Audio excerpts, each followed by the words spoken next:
جن کے یہ شاگرد ہیں اور جن کا یہ کلام پڑھ رہے تھے، تو ایک محفل میں وہ اچھرا میں میری ان سے ملاقات ہوئی، وہاں میں کمپیرنگ کر رہا تھا۔ انہوں نے مجھے بتایا کہ میں آقا جی کی بارگاہ میں حاضر تھا کہ مجھے وہیں پہ حضور سے غنودگی آئی اور مجھے حضور کی زیارت نصیب ہوئی۔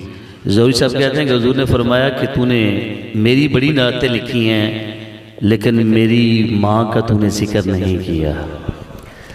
تو زوری صاحب وہ عظیم ثنا خان ہے، یہ باتیں میں نے کسی سے نہیں سنی، میں نے ان کی صحبت بھی اختیار کی ہے۔ زوری صاحب کہتے ہیں کہ مجھے روضہ رسول کے اندر آپ کی قبر انور کے اوپر داڑھی لگانے کا شرف حاصل ہوا ہے، اور ان کے دربان کے متولی جو ہیں وہ میرے ایک دوست ان کے اسٹوڈنٹ، وہ کہتے ہیں ہر جمعرات کو ان کی قبر سے آج بھی آوازیں آتی ہیں حضور کی ثنا خوانی کی۔ تو یہ خوش قسمتی ہے، محبت جو ہے گاڈ گفٹڈ ہے، وہ ہر بندے کو نہیں ملتی، جنہیں مل جاتی ہے پھر وہ نہیں رہتے۔ تو افضل مشاہی صاحب کو سننے کے لیے کافی لمبی نشست چاہیے، ہمارے پاس ٹائم نہیں ہے۔ قدرتی بات ہے، جب سرور آ رہا ہوتا ہے تو گھڑی تیز ہو جاتی ہے جی۔ ابھی یہ پرسوں کی بات ہے، ابھی یہ جو حلیمہ سعدیہ سلام اللہ علیہ کا واقعہ سنا رہے ہیں، طائف میں گئے تو طائف میں ان کا وہ سارا تھا، پھر وہ آپ جنت البقیع میں آرام فرما رہی ہیں، ابھی بھی حضور کے ساتھ ہی ہیں جی۔ تو اب میں جرت ہمت نہیں پڑتی کہ ہمارے عالم اسلام کے اتنے بڑے صوفی عارف ہمارے درمیان موجود ہیں۔ میں یہ گزارش ہے، ایک واقعہ صرف ایمان کو تازہ کرنے کے لیے کہ اس سے قبل لاسٹ نائٹ جو تھی، میں مدینہ پاک میں اپنے کمرے میں رات 1-1:30 بجے کا ٹائم تھا، لیٹے ہوئے تھے۔ اسی اسنا میں ایک میرے پاؤں کی طرف بزرگ سوئے ہوئے تھے جن کا تعلق اسلام آباد سے تھا، وہ اٹھے اور انہوں نے کہا وہ یہ ریاض الجنہ میں جانے کا کوئی طریقہ کار ہے، میں تو ان پڑھ آدمی، مجھے تو نہیں پتا۔ تو میں نے کہا بابا جی جو جہاں جس نیت سے آتا ہے سرکار اس کو وہی کچھ عطا کر دیتے ہیں جی۔ یہ بات ابھی ہو رہی تھی تو جو پیچھے میرے سرانے کی طرف بندہ سویا ہوا تھا وہ کہتا جی میرا نام آ گیا ہے ریاض الجنہ میں انٹری کا، تو آپ سے میری گزارش ہے کہ آپ یہ انٹری لے کے آپ وہاں داخل ہو جائیں۔ تو وہ جو بابا جی جو سوئے ہوئے تھے اٹھے، ہم ان کو بھی لے کے وہاں اندر چلے گئے، تو حضور کی بارگاہ میں حاضری کا شرف حاصل ہو گیا۔ اور جب وہاں پہنچے تو شرطوں نے بتایا کہ ابھی آپ سے تھوڑی دیر پہلے اندر تھے، یہ بردگان جو ہے موجود ہے ریاض الجنہ میں۔ تو پھر سرکار نے وہاں پہ 1.25 گھنٹہ اندر جو تھا حاضری کا شرف عطا فرمایا۔ بات یہ کہنے کا مقصد یہ تھا کہ وہاں پہ بھی اسلم بیگ صاحب کے سال ثواب کے لیے نفل ادا کیے گئے۔ کچھ آنے والے خوش نصیب ہوتے ہیں۔ ہمارے والد صاحب کے ایک خالو کہتے ہیں، ہماری زبان میں ماسر کہتے ہیں، یہ خالو کہہ لیں آپ، انکل کہہ لیں آپ، ان کے انتقال سے پہلے گاؤں تھا لاپھی، سرکلام ہمارا گاؤں ہے بھائی، اور ساتھ لاپھی گاؤں میں ایک عالم دین کو حضور کی بشارت ہوئی۔ حضور نے فرمایا کل میرا غلام فلک شیر ٹیچر ہے، کل وہ انتقال کرے گا، جو اس کے جنازے میں جائے گا سب کو بخش دیا جائے گا۔ تو کچھ آنے والے خوش نصیب ہوتے ہیں اور کچھ جہاں جانے والے خوش نصیب ہوتے ہیں۔ تو آج ہم جس عظیم ہستی کی یاد میں بیٹھے ہیں ان کی خوشبختی میں نے بتا دی ہے کہ وہ گئے نہیں ہیں، وہ ادھر ہی ہیں، مرتے وہ ہیں جن کے پیچھے وارث مر جائیں۔ تو یہ وہ آج کی بزم ہے جس میں ہمارے درمیان عظیم ثنا خان جو ثنا خان بھی ہیں اور شاقان رسول بھی ہیں، اور ابھی ہمارے درمیان عالم اسلام کی عظیم شخصیت جو کسی تعارف کے محتاج نہیں، ہر دل عزیز، انتہائی قابل احترام جناب عزت مآب پروفیسر ڈاکٹر سعید احمد سعیدی صاحب اسٹیج پہ جلوہ افروز ہو چکے ہیں۔ میں حائل نہیں ہوں، چاہتا بھی ادبی اور گستاخی ہے، اور میں تہ دل سے آپ کا ممنون ہوں اور شکر گزار ہوں۔ میرے پاس الفاظ نہیں ہے، نہ انداز ہے کہ جس خوش محبت اور اخلاصی کے ساتھ انہوں نے اپنے آفس میں مجھے بلوا کے کافی پیش کی، وہ میں نے ان کی اسی خلوص کے ساتھ حضور کی بارگاہ میں عرضی بھی پیش کر دی۔ تو میں سمجھتا ہوں کہ اسلم صاحب خوش نصیب ہیں کہ اتنے بڑے اسکالر جو ہیں انہوں نے پہلے ہی میری کال پہ ایکسیپٹ کی میری ریکویسٹ کو، اور اس خطا کار کی ادنا سی بندے کی گزارش پہ آج یہ ہمارے درمیان موجود ہیں۔ آپ بہت سی کتابوں کے رائٹر ہیں، آپ بھی ایم فل کی کلاسیں لیتے ہیں شعبہ علوم اسلامیہ پنجاب یونیورسٹی میں، آپ خدمات سر انجام دے رہے ہیں۔ آپ عارف صوفی اور اللہ کے برگزیدہ لوگوں میں اللہ تعالیٰ آپ کا سایہ ہمارے سر پہ قائم دائم رکھے، آپ کا آ جانا ہی ہمارے لیے کافی ہے۔ تو بلا تاخیر میں عظیم عاشق رسول پروفیسر ڈاکٹر سعید احمد سعیدی صاحب سے دست بستہ گزارش کروں گا کہ جہاں ہم آپ کو کئی سالوں سے ٹیلی ویژن پہ سنتے تھے، آج ہم ہمارے اس غریب خانے پہ آپ ہمارے سامنے جلوہ افروز ہیں. اللہ تعالیٰ آپ کو عمر خضری عطا فرمائے، اور جو کام آقا آپ سے لے رہے ہیں اللہ تعالیٰ آنے والی نسلوں کو اس سے استفادہ اور مستفیض ہونے کی توفیق عطا فرمائے. جناب عزت مآب پروفیسر ڈاکٹر سعید احمد سعیدی صاحب اپنی قیمتی روحانی اور ایمانی وجدانی گفتگو جو انہوں نے فرمایا تھا کہ ہمارا جو جی جائے ہم ٹرم اور کنڈیشن کے حساب سے ڈسکشن کرتے ہیں، ہم ناٹ ٹپیکل سکالر کہ رٹا لگایا ہوا ہے، اور یہ ان کی کرم نوازی ہمارے پہ کہ ہم جیسے نالائق بندوں کو انہوں نے بغیر کسی حکم پہ آپ نے یہاں پہ آنے کے لیے رضامندی ظاہر کی. تو اللہ تعالیٰ آپ کو لمبی عمر عطا فرمائے، اور خوش قسمتی ہماری آپ ہمیں یہاں پہ آپ نے آنے کا اور شرف بخشا اس غریب خانے کو. سر بہت شکریہ آپ کا. آپ کے سامنے ڈاکٹر صاحب گفتگو فرمائیں. الحمدللہ رب العالمین والصلاة والسلام علی سید الانبیاء والمرسلین.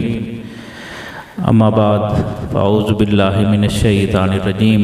بسم اللہ الرحمن الرحیم. لقد کان لکم فی رسول اللہ اسوۃ حسنہ. صدق اللہ العظیم.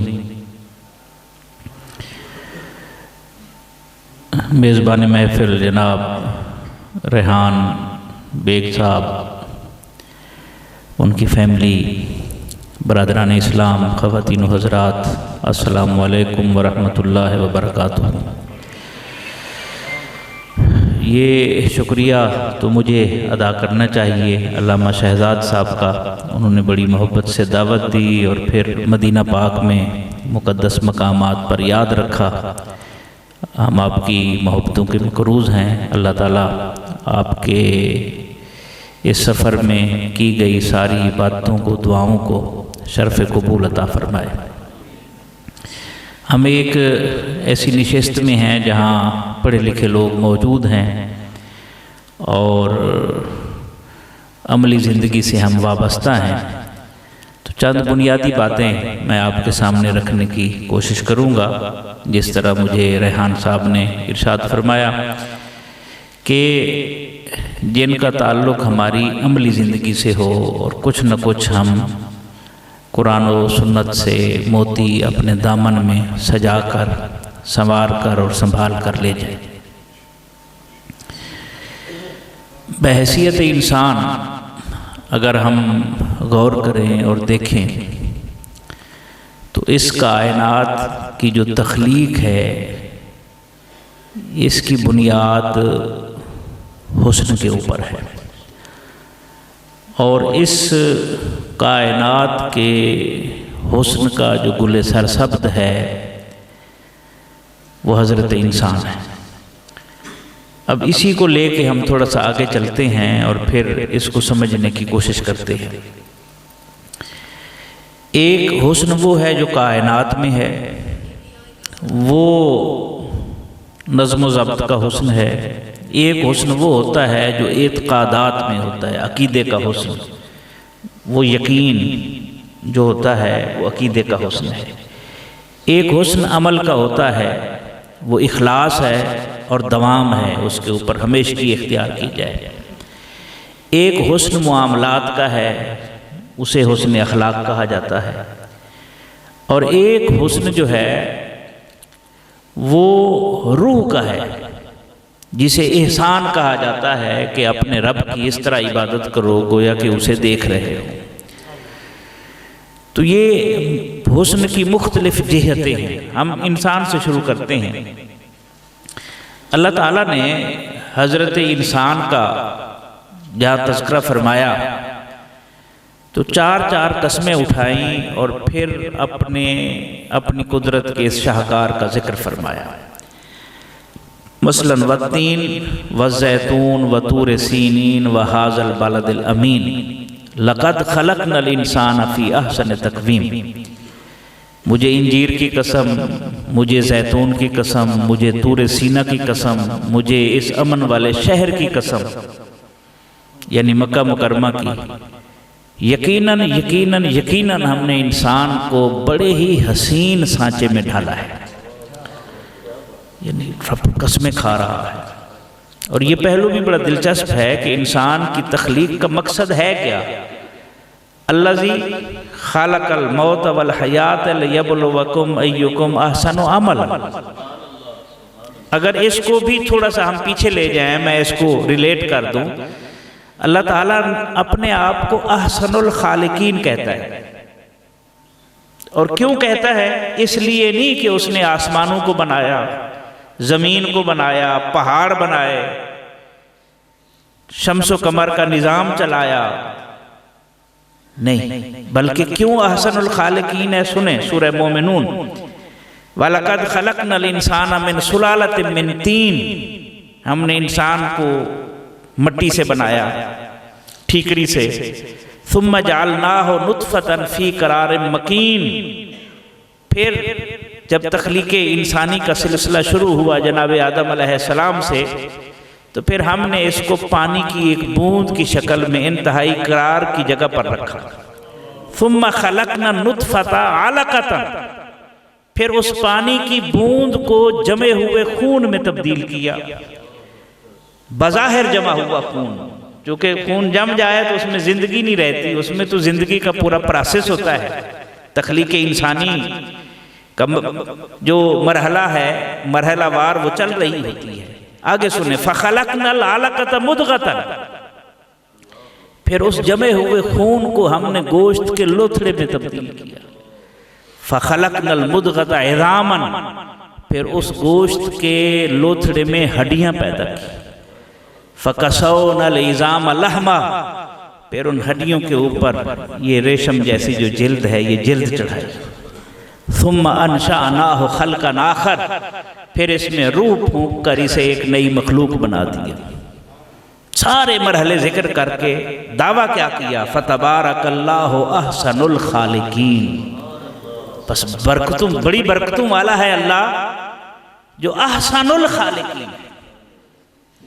تخلیق کی صلاحیت انسان کو بھی دی ہے نا اللہ تعالیٰ نے، مختلف کارنامے انسان سر انجام دیتا ہے جس سے آج بھی ہم مستفید ہو رہے ہیں، لیکن احسن الخالقین، سارے خالقوں سے بڑھ کر حسن والا خالق جو ہے وہ کون ہے؟ وہ اللہ ہے، وہ احسن الخالقین ہے۔ اور حضرت انسان کیا ہے؟ لَقَدْ خَلَقْنَا الْإِنسَانَ فِي أَحْسَنِ تَقْوِيمٍ، احسن سپرلیٹو ڈگری ہے، سب سے زیادہ حسن والا، وہ بنانے میں حسن والا ہے اور انسان بننے میں حسن والا ہے۔ اب خالق حسن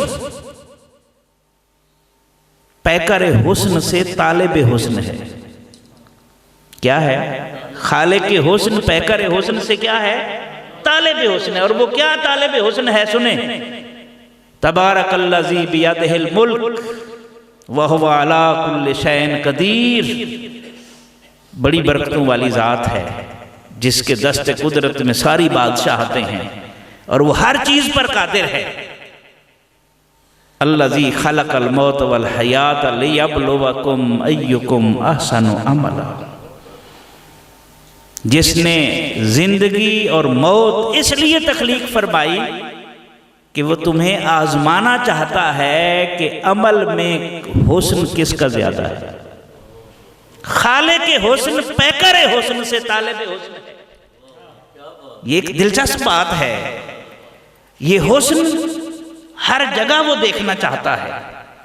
میں اس کو تھوڑا اگر مزید کھولوں، جس طرح میں نے اشارہ کیا، کائنات کا حسن ہے، پھر انسان کی طرف آئیں تو اعتقادات کا حسن ہے، پھر عبادات کا حسن ہے، معاملات کا حسن ہے، روح کی کیفیات کا حسن ہے۔ حسن تو کائنات میں بکھرا ہوا ہے۔ وہ ڈاکٹر خورشید الحسن رضوی صاحب کا کیا خوبصورت شعر ہے کہ آنکھ میچو گے تو کانوں سے اتر آئے گا حسن،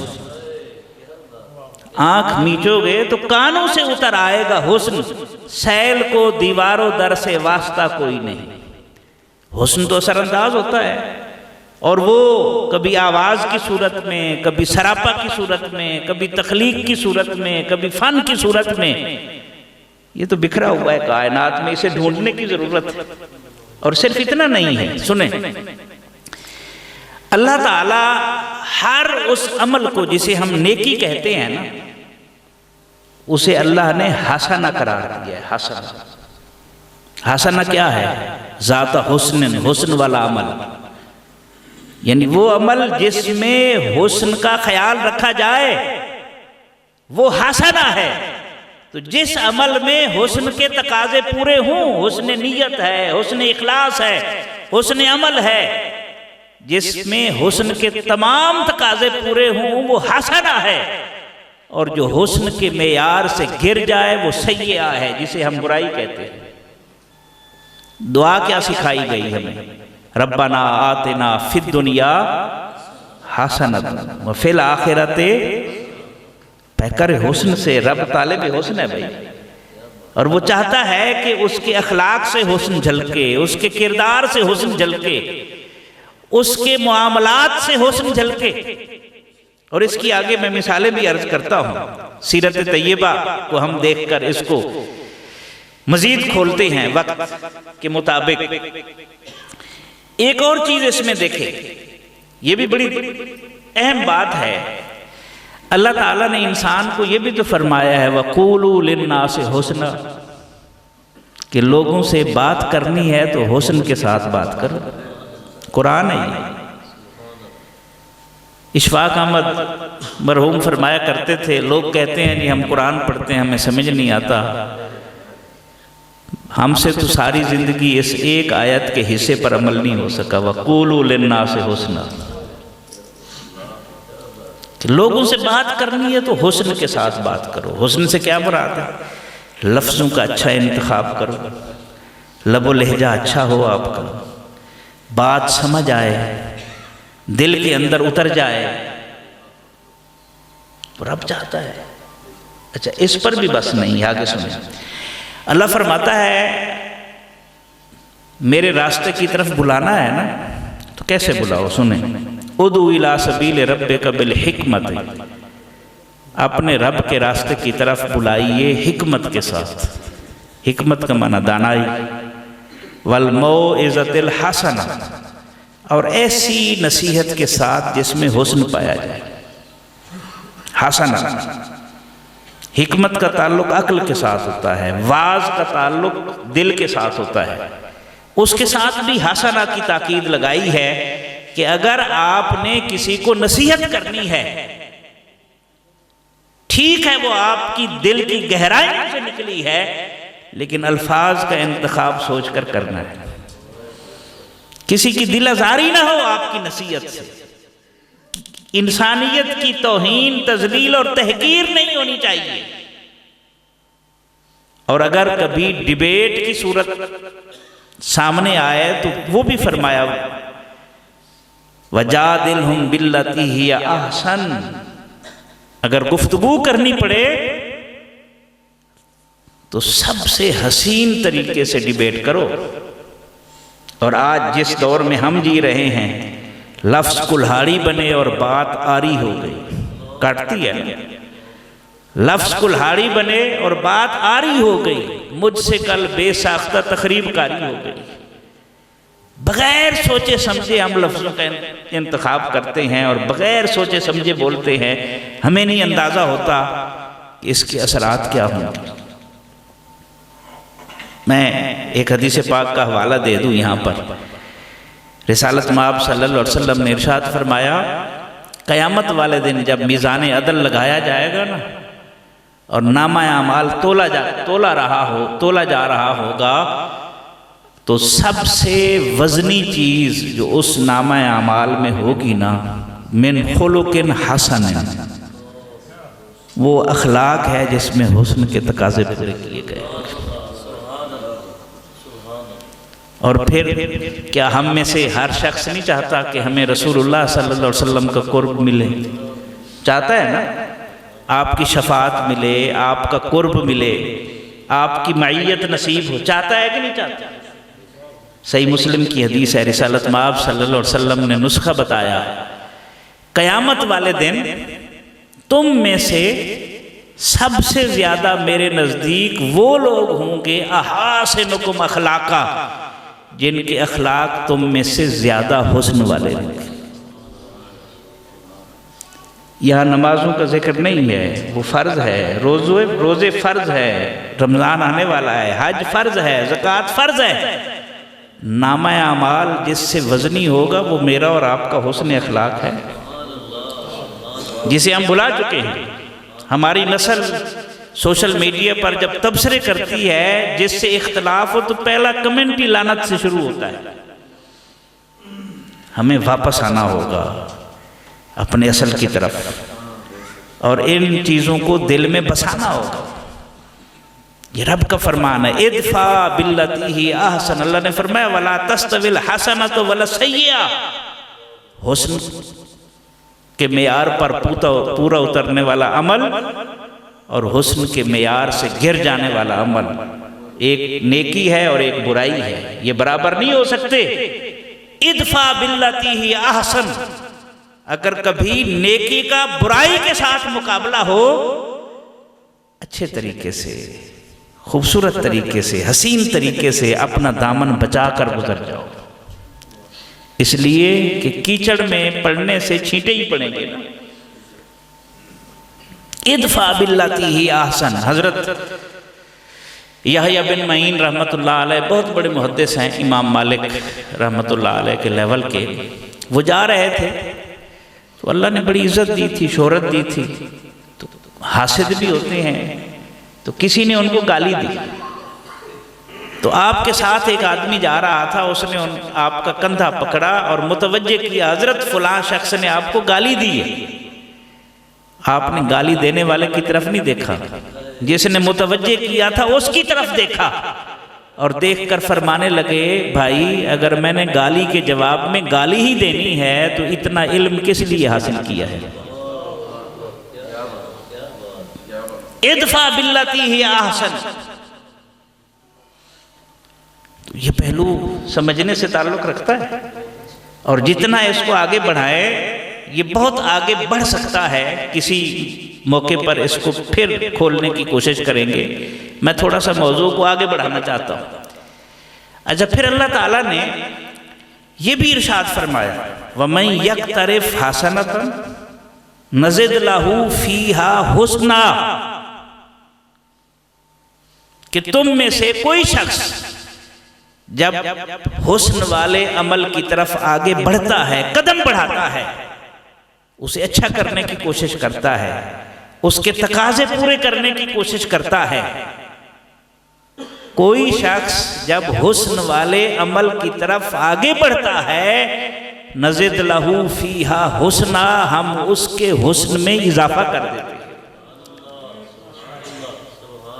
حضور نے ایسے تو نہیں فرمایا کہ تم احد پہاڑ سونا خرچ کر دو، میرے صحابہ کے مٹھی بھر جھو کا مقابلہ نہیں کر سکتے۔ کیوں؟ وہاں اخلاص کا حسن اپنے پورے معیار پر ہے، پیک پر ہے، ہم اس لیے مقابلہ نہیں کر سکتے۔ بھائی دیکھیں صحابی کون ہوتا ہے؟ جس نے پیکر حسن کی زیارت کی۔ مجھے بتائیں ساری امت کی نیکیاں ایک پلڑے میں ڈال دیں آپ، عبادتیں، ریاضتیں، حج، زکاتیں، روزے، اور دوسرے پلڑے میں زیارت مصطفیٰ والی نیکی ڈال دیں صلی اللہ علیہ وسلم، کون سا پلڑا بھاری ہوگا؟ زیارت والا۔ کیا ساری امت کی نیکیاں مل کر کسی کو صحابی بنا سکتی ہیں؟ تو رب تعالیٰ نے کروڑوں سال کی عبادت میں وہ ثواب نہیں رکھا جو ایک نظر اس پیکر حسن کو دیکھنے میں رکھا۔ یہ پھر الگ موضوع ہے، میں اس طرف نہیں جانا چاہتا، لیکن صرف ایک اعظم چشتی کا شعر پڑھ کے آگے بڑھتا ہوں۔ وہ کیا کہتے ہیں؟ سمجھا نہیں ہنوز میرا عشق بے ثبات، میرا فانی عشق ابھی تک نہیں سمجھ سکا کہ آپ کو میں کیا کہوں۔ سمجھا نہیں ہنوز میرا عشق بے ثبات، تو کائنات حسن ہے یا حسن کائنات؟ کیا کہا جائے ہو؟ کائنات حسن کہیں یا حسن کائنات کہیں؟ یہاں تو سارے محو حیرت ہیں۔ سید الملائکہ جبریل امین محو حیرت ہے، ما شما کے شمار قطار میں ہوں گے۔ وہ تو سدرہ کے اوپر کھڑے ہو کر کس کیفیت میں ہیں کہ عجیب محبوب ہے، لباس بشری ہے، دیکھنے میں بشریت کا لباس پہنا ہوا ہے، اور نوری اس کی گرد راہ میں گم ہو رہے ہیں۔ کوثر نیازی نے کیا کہا تھا؟ مرحوم نے ان کی عظمت کی جھلک دیکھ کر معراج کی شب کب سے جبریل کی خواہش بشر ہو جائے۔ جن کی بشریت کی یہ شان ہے، ان کی نورانیت کی کیا شان ہوگی؟ اس سے آگے حقیقت محمدیہ کے مرحلے ہیں جناب۔ بلکہ ایک اور سادہ لفظوں کا شعر ہے کہ ہمارے ہاں تو لفظوں کا استعمال زج کرنے کے لیے، ٹارگٹ کرنے کے لیے کیا جاتا ہے نا۔ اب یہ نور بشر کے جھگڑے تو کچھ 200-250 سال سے چل رہے ہیں نا، لیکن کتنا لفظ بشر استعمال کیا ہے کوثر نیازی نے، کب سے جبریل کی خواہش بشر ہو۔ لفظوں کا استعمال سیکھے۔ ایک ہی لفظ ہے، ایک سے زہر اگل رہا ہے اور دوسرے سے شہد ٹپک رہا ہے۔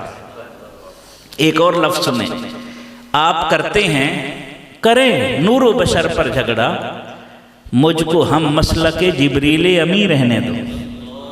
جبریل امی کا مسلک سدرہ پر کیا ہے وہ دیکھو، ٹھیک ہے؟ تو اس لیے میں کہہ رہا ہوں اصل کائنات میں حسن ہی حسن ہے، خوبی ہی خوبی ہے، اور جسے اللہ نے احسن تکوین بنایا ہے نا، تو اللہ ہم سے تقاضا کرتا ہے کہ میری کائنات کا حسن جو ہے نا، اس کو مسخ نہ کرو، اس کو پامال نہ کرو، اس میں اپنا کردار ادا کرو، اچھا کنڈکٹ تمہارا ہو، یہ مزید اس میں حسن پیدا ہو۔ اب سوال پیدا ہوتا تھا کہ یا اللہ، اگر ہم حسن تلاش کرنے کے لیے جائیں تو ہمیں کہاں ملے گا؟ عقیدے کا حسن ہے، عمل کا حسن ہے، معاملات کا حسن ہے، رویوں کا حسن ہے، کیفیات کا حسن ہے، کہاں ملے گا؟ اللہ تعالیٰ نے پوری کائنات کا رخ اپنے محبوب کی طرف کیا صلی اللہ علیہ وسلم، اور کر کے فرمایا لَقَدْ كَانَ لَكُمْ فِي رَسُولِ اللَّهِ أُسْوَةٌ حَسَنَةٌ۔ حسن چاہیے نا، تو بارگاہ حسن سے خیرات لے لو۔ تو یہاں تک بات سمجھ آ گئی۔ اب اس کو تھوڑا سا ہم آگے بڑھاتے ہیں۔ حسن کے حوالے سے دو چیزیں بڑی خصوصیت کی ہیں، ایک ہوتی ہے تحسین شناسی اور ایک ہوتی ہے تحسین نوازی۔ تحسین شناسی یہ ہے کہ آپ کسی میں موجود حسن کو تلاش کریں، وہ اس کا حسن نیت ہے، وہ اس کا حسن اخلاق ہے، وہ اس کا کوئی پیشے کا حسن ہے، رویے کا حسن ہے۔ حسن کو تلاش کرنے کو تحسین شناسی کہتے ہیں، جسے پہچاننا کہتے ہیں۔ میں اس کی مثال دوں، حضرت حسان ابن ثابت کا نام سنا ہے سب نے، رضی اللہ عنہ، اور مسلمان ہو اور ان کا نام نہ سنا ہو تو کیسے ہو سکتا ہے؟ آپ کو پتہ ہے کہ حضرت حسان ابن ثابت مرد میدان نہیں تھے۔ جنگ میں جس طرح تلواریں لے کر لڑا جاتا ہے، اور پھر اس دور کی جنگیں، فزیکل جنگیں جس میں، اور پھر سبحان اللہ کیسے کیسے لوگ تھے، سید الشہداء حضرت امیر حمزہ جو اپنی زرہ اتار کے لڑ رہے ہیں۔ تو ایسی جنگوں میں حضرت حسان ابن ثابت جو کہ شاعر تھے، لطیف مزاج تھے، جنگوں کا وہ ذوق نہیں رکھتے تھے، ان کا مزاج نہیں تھا۔ اب بظاہر اس کو کہنے والا کچھ اور بھی کہہ سکتا ہے، لیکن میں تحسین شناسی کی مثال دے رہا ہوں، بڑی خوبصورت مثال ہے۔ جب غزوہ خندق ہوا، آپ کو پتہ ہے خواتین اور بچوں کو ایک حویلی میں رسالت مآب صلی اللہ علیہ وسلم نے رکھا، اور حضرت حسان اور بھی وہاں ان کی ڈیوٹی لگی، اور حضرت صفیہ حضور کی جو پھوپھی ہیں وہ بھی وہاں پر تھی۔ حضرت صفیہ نے ملاحظہ کیا کہ ایک یہودی منڈلاتا ہوا آ رہا ہے، تو آپ نے بہتر سمجھا کہ اگر اس کا کام تمام کر دیا جائے تو ہمارے حق میں بہتر ہوگا، ورنہ یہ مخبری بھی تو کر سکتا ہے نا کہ ادھر خواتین اور بچے ہیں، یرغمال بنایا جا سکتا ہے۔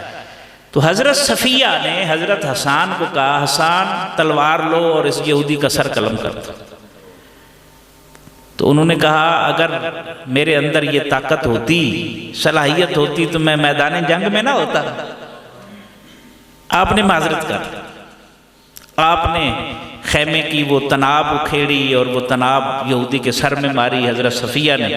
جب وہ مر گیا آپ نے فرمایا جاؤ چلو اس کا گردن اتار کے لے آؤ، ہم پھینکتے ہیں تاکہ خوف طاری دشمنوں پر۔ آپ نے فرمایا یہ بھی مجھ سے نہیں ہو سکتا۔ بظاہر یہ کمزوری ہے نا، لیکن رسول اللہ صلی اللہ علیہ وسلم فرماتے ہیں کہ تمہاری تلواریں اور نیزے کفار کو وہ تکلیف نہیں دیتے جو حسان کی زبان سے نکلے ہوئے اشعار تکلیف دیتے۔ یہ ہے تحسین شناسی، منبر پر بٹھا کر ان کو سنا جا رہا ہے۔ سارے مرد میدان نیچے ہیں، خود سرور عالم زمین پر تشریف فرما ہیں، سیدنا حسان اوپر ہیں۔ خوبیاں تلاش کریں، ہر جسے اللہ نے بنایا ہے نا، ایسا نہیں ہو سکتا کہ اس میں خوبی نہ ہو۔ جسے خالق حسن ہے نا، اس نے پیکر حسن تراشا ہے، یہ ہو ہی نہیں سکتا اس میں خوبی نہ ہو۔ ہے خوبی، ہم تلاش نہیں کر پاتے۔ رسول اللہ کی سنت ادا کریں نا۔ اب بظاہر جنگ کی کیفیت میں حضرت حسان ابن ثابت کا ایک یہ عمل ہے، اور دوسری طرف حضور فرما رہے ہیں ان کی تلوار، ان کی زبان سے نکلے ہوئے شیر تمہاری تلواروں اور نیزوں سے زیادہ اسے کفار کو تکلیف دیتی ہے۔ اور پروٹوکول دیکھیں منبر پر بٹھایا ہوا ہے، کاش ہم اس طرف توجہ دیں۔ تو ایک ہے تحسین شناسی، اگلا مرحلہ ہے تحسین نوازی۔ یہ دونوں الگ الگ چیزیں ہیں کہ خوبی تلاش کرنا، پھر اس خوبی پر تحسین کرنا۔ یہ دونوں چیزیں اپنی اپنی جگہ پر اہم ہیں۔ لیڈر وہ ہوتا ہے جو تحسین شناس بھی ہوتا ہے اور تحسین نواز بھی ہوتا ہے۔ وہ لیڈر نہیں ہو سکتا جو تحسین شناس نہ ہو۔ وہ اپنی ٹیم کے ہر فرد کی خوبیوں سے واقف ہوتا ہے اور اسے پتہ ہوتا ہے کہ کس خوبی کو کس مقام پر استعمال کرنا ہے۔ ایسا نہیں ہے کہ سب لوگوں سے ہم ایک ہی چیز کی توقع کریں، ایسا نہیں ہو سکتا۔ جو کر سکتا ہے، جو صلاحیت اس میں ہے، اس صلاحیت سے فائدہ اٹھانے کی کوشش کرنا، یہ تحسین شناسی۔ اب تحسین نوازی کی میں مثال دوں۔ تحسین شناسی بھی اور تحسین نوازی بھی، دونوں کی اکٹھی میں ایک مثال دیتا ہوں، پھر کچھ اور مثالیں آپ کے سامنے رکھتے ہیں۔ مکہ فتح ہوا، حضرت بلال کو حکم ہوا کہ بلال کعبۃ اللہ کی چھت پہ کھڑے ہو کر آذان دیں، آواز حق بلند کریں۔ اب بڑی عجیب کیفیت ہے،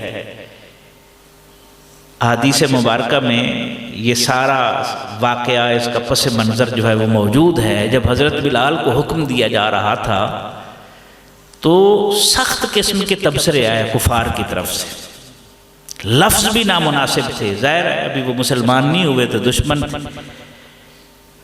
اب جب یہ عمل کیے جانے کا وقت آیا تو کچھ صحابہ بھی حضور کی بارگاہ میں حاضر ہوئے اور عرض کی حضور بڑا تاریخی موقع ہے،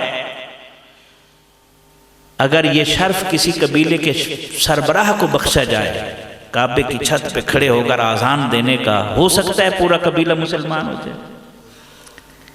لیکن حسن اخلاص جو ہوتا ہے نا اور حسن عقیدہ، اس کا منظر دیکھیں آپ۔ رسالت مآب صلی اللہ علیہ وسلم نے سب کی سنی ہوگی، لیکن فیصلہ کن انداز میں ارشاد فرمایا ہوگا جب امیہ بن خلف کی تپتی ہوئی ریت پر گھسٹ گھسٹ کر عہد کرنے کا موقع تھا تو یہ میرا بلال سب سے آگے تھا۔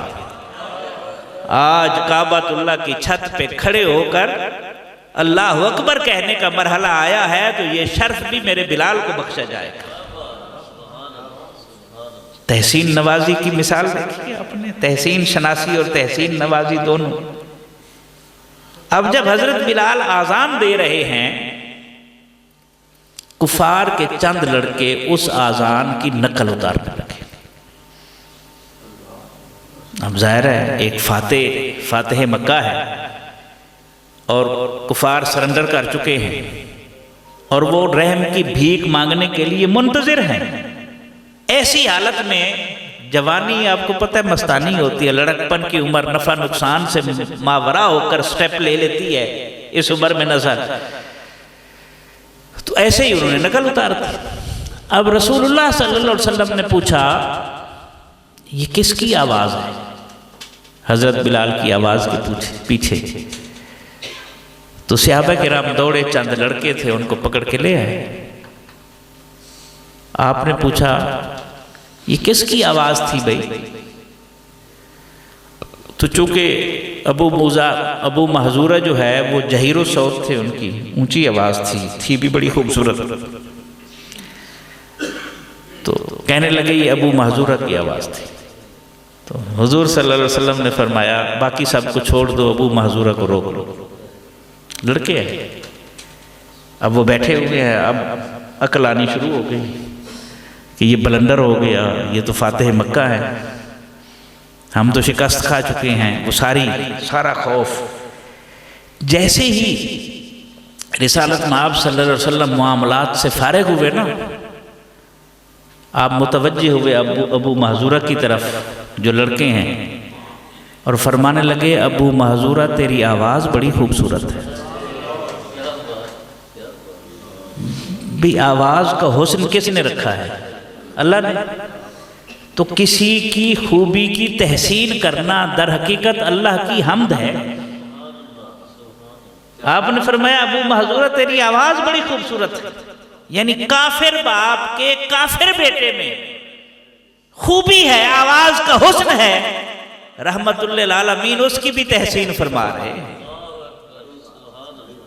ہم کہاں، ہم تو اپنوں کی خوبیاں بھی برداشت نہیں کر سکتے، حسد کا شکار ہو جاتے ہیں۔ اچھا جب آپ نے یہ فرمایا نا، اس پر بس نہیں کی، آگے سنیں، آپ نے درہموں کی ایک تھیلی اٹھائی اور ابو محذورہ کو دی بطور انعام۔ اب اس کی حیرانی دیکھنے والی تھی، پریشان میں نے کیا کیا اور مل کیا رہا ہے۔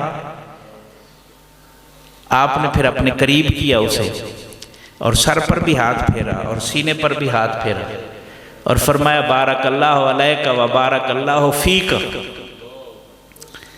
اللہ تعالیٰ تیرے اوپر بھی برکتیں نازل فرمائے، تیرے وجود کے اندر بھی برکتیں نازل فرمائے۔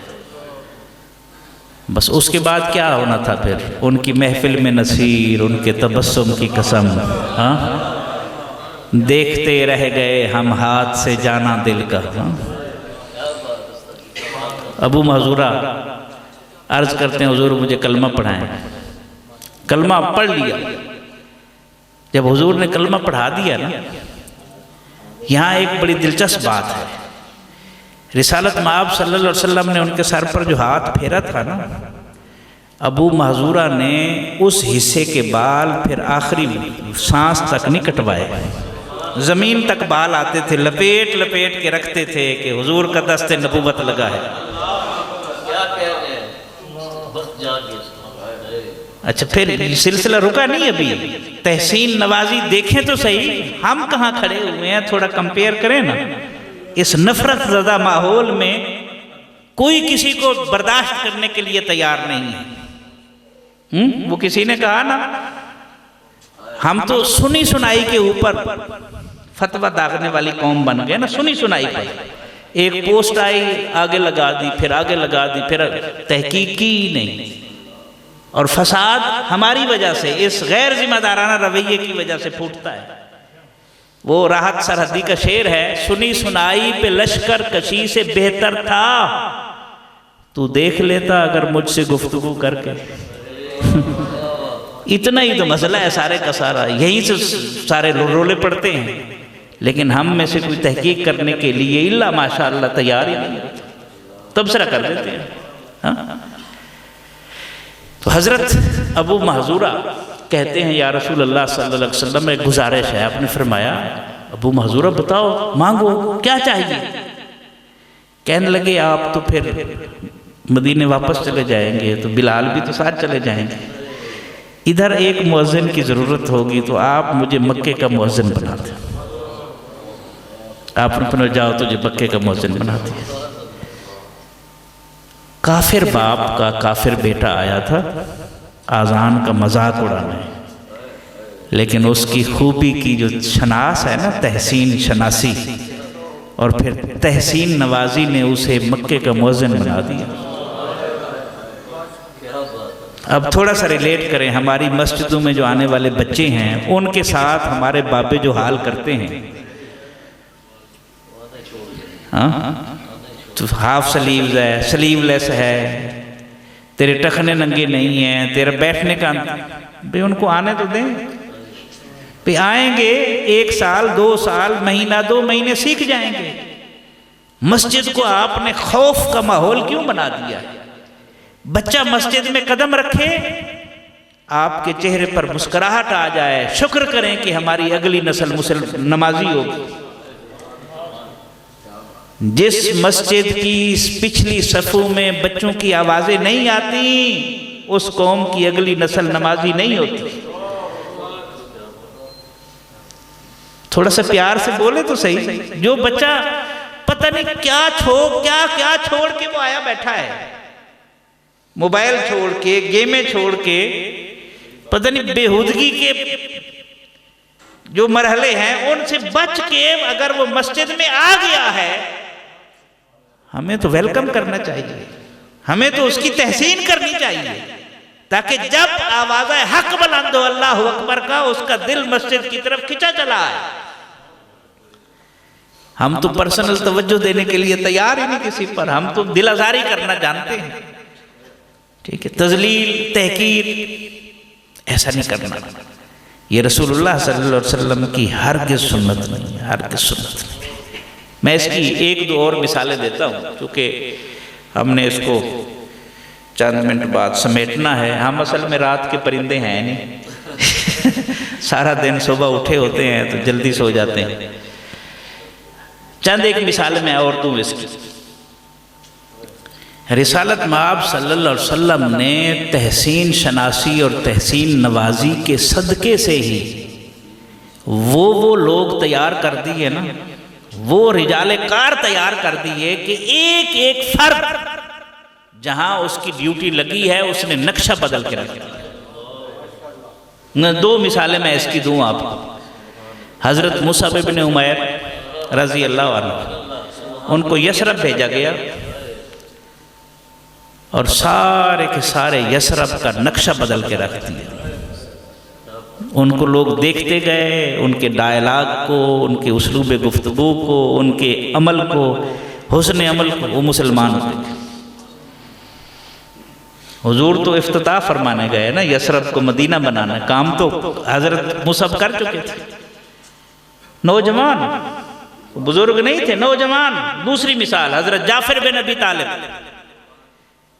جب یہ حبشہ کے اندر تھے تو کفار کا ایک ڈیلیگیشن گیا شاہ حبشہ کے پاس، ہمارے کچھ بھگوڑے ہیں، قوم کے باغی ہیں، تو وہ آپ کے پاس آ گئے، ہم انہیں واپس لے جانا چاہتے ہیں۔ تو وہ بادشاہ تھا، اس نے کہا جو میرے ملک میں پناہ لے میں اسے ایسے تو حوالے نہیں کروں گا، میں پوچھوں گا کہ کیا مسئلہ ہے، کون ہو تم؟ اب سنیں، حضرت جعفر بن ابی طالب اور ان کے ساتھیوں کو بلایا گیا۔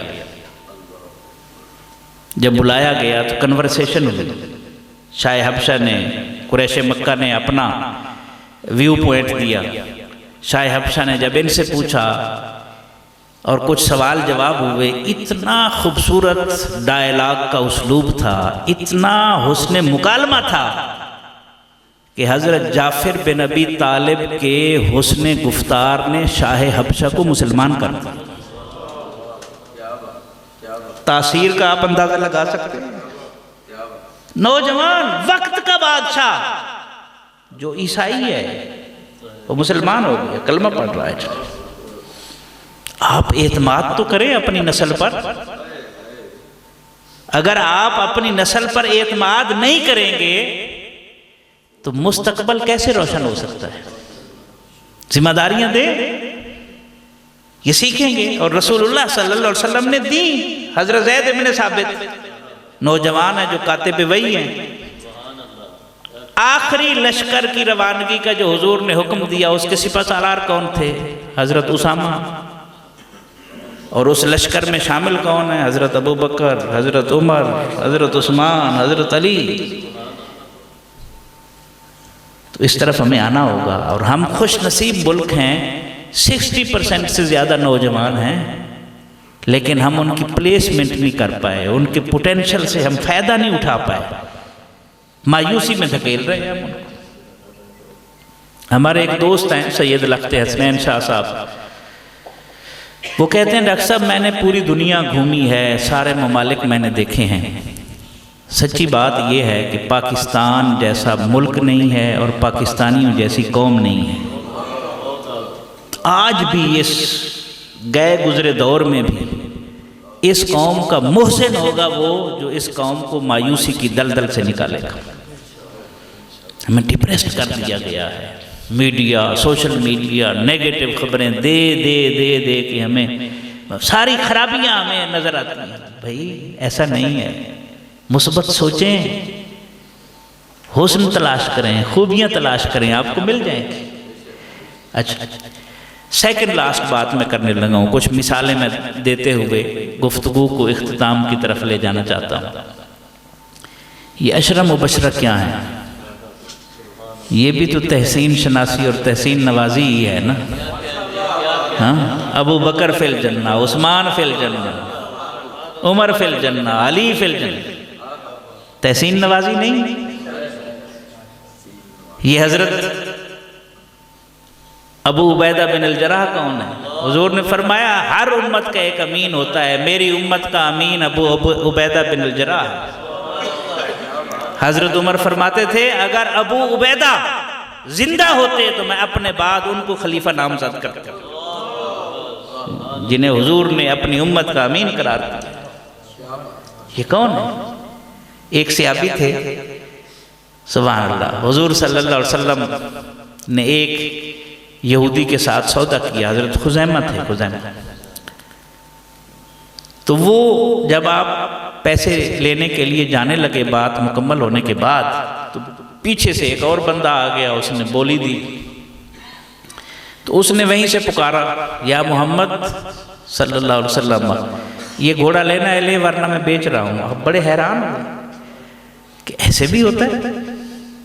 آپ واپس آئے، اسے سمجھا رہے ہیں کہ آپ کی اور میری بات طے ہو گئی ہے، ریٹ طے ہو گیا ہے، میں تو پیسے لینے جا رہا ہوں۔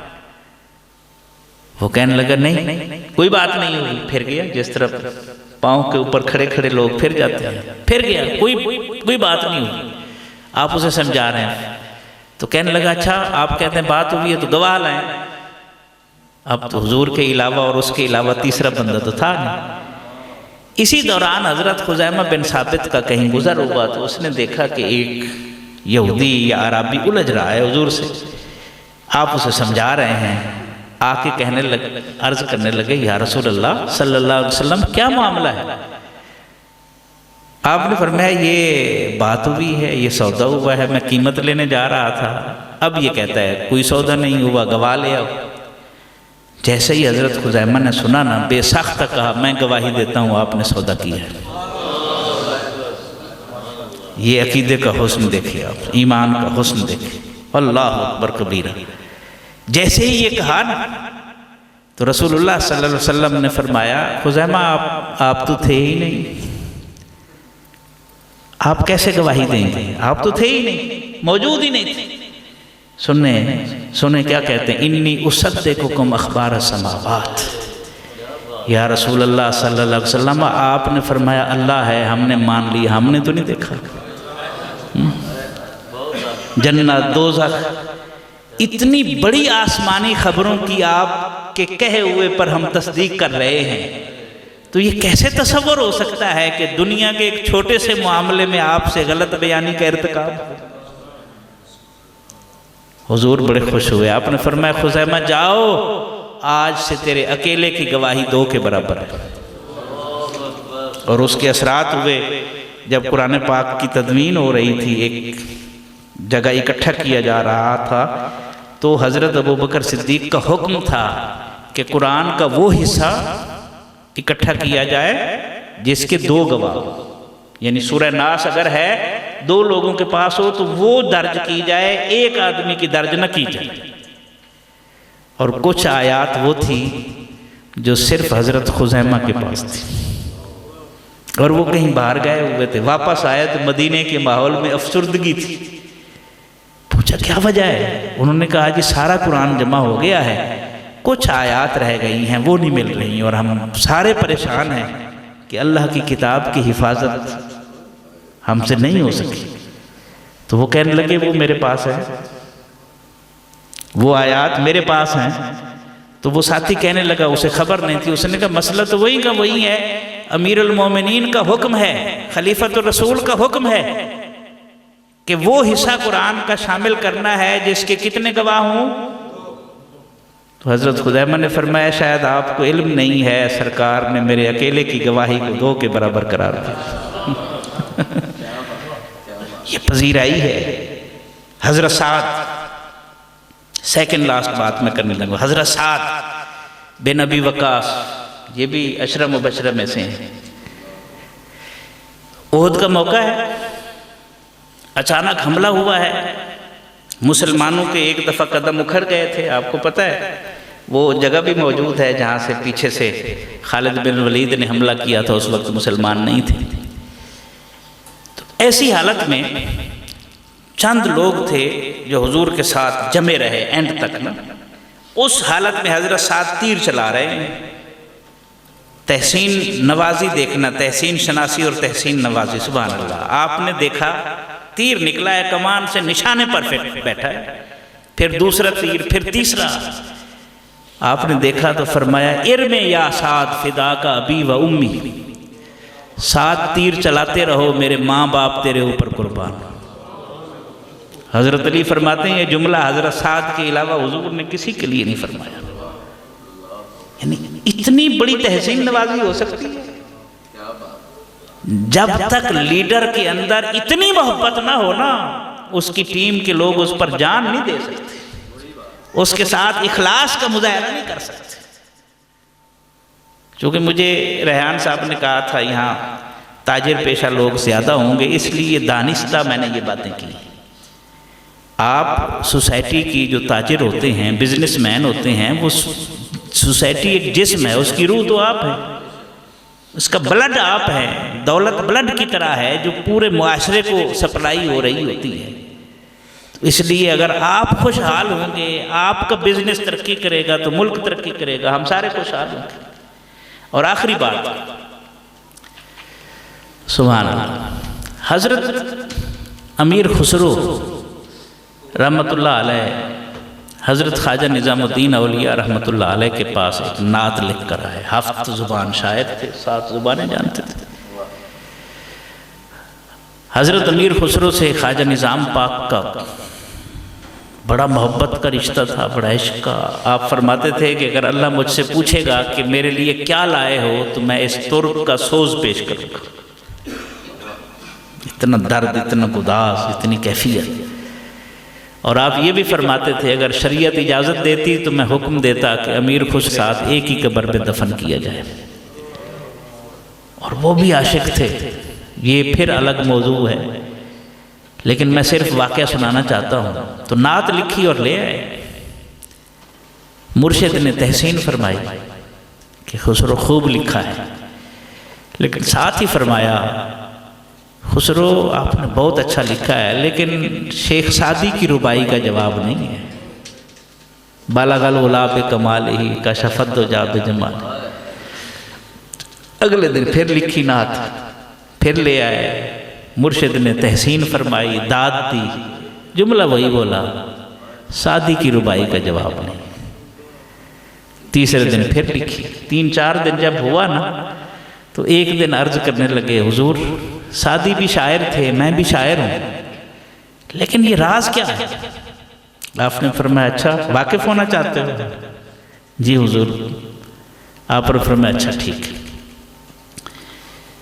پتہ چل جائے گا آپ کو۔ گئے، رات کو سوئے، قسمت جاگی، دیکھا دربار لگا ہوا ہے، رسالت مآب صلی اللہ علیہ وسلم جلوہ فرما ہے، امت کے اکابر موجود ہیں، اور شیخ سعدی حضور کی بار میں کھڑے ہو کر بالا غلولہ بکمال ہی پڑھ رہے ہیں۔ اللہ اکبر کبیر۔ آنکھ کھل گئی، صبح صبح مرشد کی بارگاہ میں حاضر ہوئے اور روتے ہوئے کہنے لگے، حضور شاعر تو میں بھی ہوں لیکن سعدی کی ربائی کا جواب نہیں ہے۔ یہ جو اخلاص ہوتا ہے نا، اس کے اندر جب حسن اپنی پیک کو پہنچے نا تو مسئلے ویسے ٹھیک ہونا شروع ہو جاتے ہیں۔ تو میری آج کی نشست کے حوالے سے جو چند کلمات ادا ہوئے ہیں، یہی گزارش ہے کہ اس نفرت زدہ ماحول میں ایک دوسرے کی خوبیاں پہچانیں، ایک دوسرے کی تحسین کریں، اسی کے اندر ہماری بقا ہے۔ یہ ہمارا ملک ہے، اسے ہم نے مشکلات سے نکالنا ہے، باہر سے لوگ نہیں آئیں گے۔ برین ڈرین کو ہم نے بچانا ہے، اور وہ تب ہوگا جب ہم اپنی نسل پر اعتماد کرنا سیکھیں گے۔ حسن جس رنگ میں ہوتا ہے جہاں ہوتا ہے، اہل دل کے لیے سرمایہ جہاں ہوتا ہے۔ وما علیہ الا البلاغ۔ کہنا غم کے مارے سلام کہتے ہیں، سبز گنبد کی ان بہاروں کو دل ہمارے سلام کہتے ہیں، سبز گنبد کی ان بہاروں کو دل ہمارے سلام کہتے ہیں۔ اللہ اللہ حضور کی باتیں ہیں، اللہ اللہ حضور کی باتیں، مرحبا رنگ و نور کی باتیں، چاند جن کی بلائیں لیتا ہے، اور تارے سلام کہتے ہیں، سبز گنبد کے بہاروں کو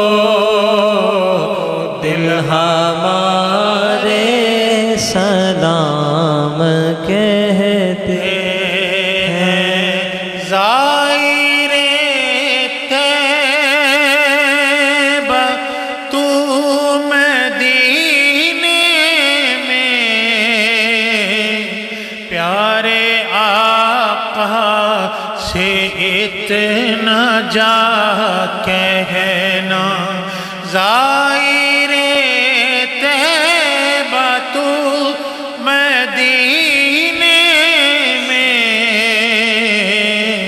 پیارے آقا سے اتنا جا کہنا، آپ کی گرد راہ کو آقا،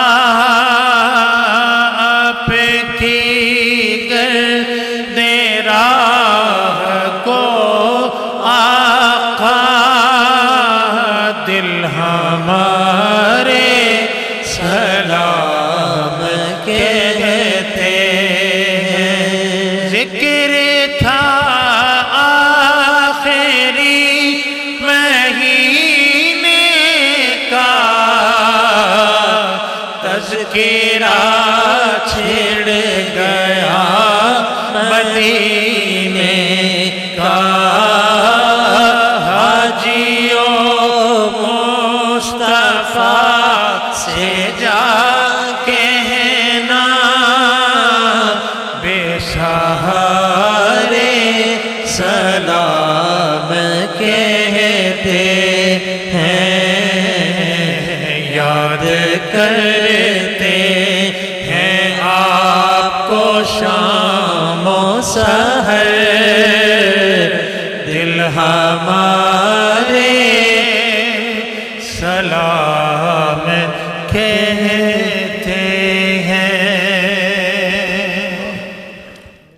ایک مرتبہ سورہ فاتحہ، 3 مرتبہ سورہ اخلاص، اول آخر درود شریف پڑھے۔ اللہم صلی اللہ علیہ وسلم۔ الحمدللہ رب العالمین والصلاة والسلام علی سید الانبیاء والمرسلین۔ یا اللہ ہماری اس حاضری کو اپنی بارگاہ میں قبول فرما۔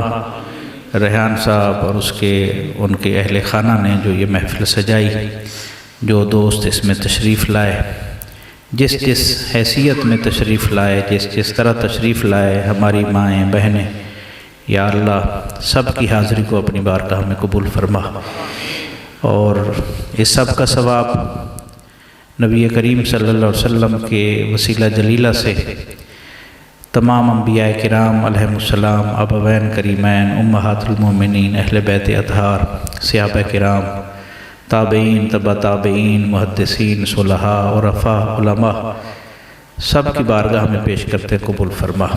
خصوصاً بالخصوص ریحان صاحب کے والد گرامی کی روح کو اصالہ ثواب کرتے قبول فرما۔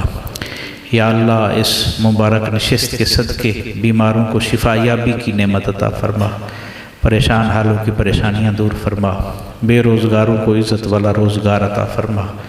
یا اللہ ہمیں ایک دوسرے کی خوبیوں کو پہچاننے اور ان کی تحسین کرنے کی توفیق عطا فرما۔